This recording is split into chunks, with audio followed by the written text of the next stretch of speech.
Hello and welcome to Galaxy News. You're watching News in 5 and I am Vuyo. These are your headlines.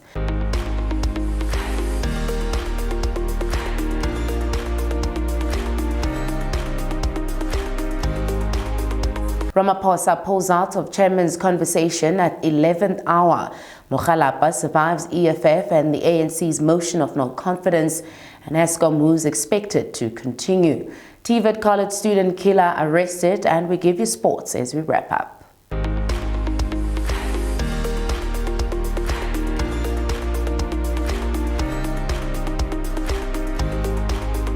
President Cyril Ramaphosa was a no-show at the much-anticipated the chairman's conversation with Power FM chair Given Mkari after a late withdrawal announcement via his office on Thursday evening. According to a statement released by the presidency, Ramaphosa's late withdrawal was in light of concerns raised by civil society organization Wise for Africa, the Wise Collective, and the Soul City Institute. According to reports, the civil groups had taken issue with Ramaphosa's participation because of assault charges Given's wife Ipeleng had opened in July 2018 after an alleged confrontation at their home. The president then, upon careful considerations, decided not to participate in the event, saying this could potentially undermine the national efforts currently underway. The 16 days of no violence against women and children, according to the presidency. Now, the under fire Tshwane Executive Mayor Stevens Mokgalapa survived a motion of no confidence initiated by the EFF after Speaker of the Council Katlego Mathebe dismissed the motion on technicality. According to Mathebe, the economic freedom fighters who had initiated the motion of no confidence on November 26th had based their findings on opinions and improper suggestions. Mathebe told the Council that the rules of the Council allowed her to dismiss the motion if, in her view, it advances arguments, express opinions, or contains improper suggestions. However, this was rubbished by the EFF, who have since threatened to head to court over the matter. Now, following the dismissal of the motion, both parties had then staged a walkout, forcing Council to discontinue the meeting because it did not meet the numbers required to make the meeting's proceedings valid. South African State Enterprise Eskom announced on Thursday that it is expecting to make another heavy loss in profits.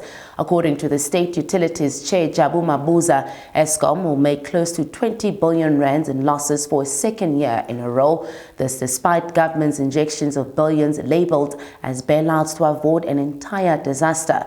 The National Treasury and the International Monetary Fund have labeled the pending crisis a monumental risk to SA's future.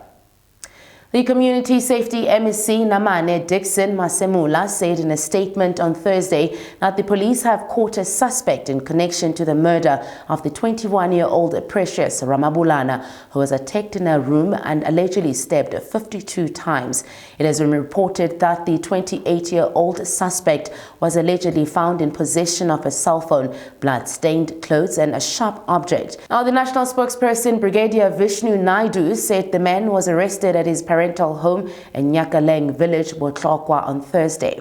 And in sports, the SA Sevens team has appointed Siviwe Shakes Soyizwapi as their captain ahead of the crucial World Sevens Series, which starts on December 5th in Cape Town. The side, who will use the tournament as preps for the next year's Tokyo Olympics, will be looking to emulate Rugby's World Cup winners, the Springboks, as medals are up for grabs in the upcoming season. Soyizwapi will be leading a strong pack of experienced players, including Rugby Sevens Player of the Year Dylan Sage, the side's leading try-scorer Siabelo Senantla, Roscoe Speckman, and many more playing in his 29th tournament. Now, Blitzbokke technician Neil Powell said he hopes his side will do better this time around after a bad start which led to a 6th place finish at last year's tournament. Now, for more of these news, go to our website and also comment in all our social media platforms. From myself and the News in 5 team, we'll see you guys tomorrow.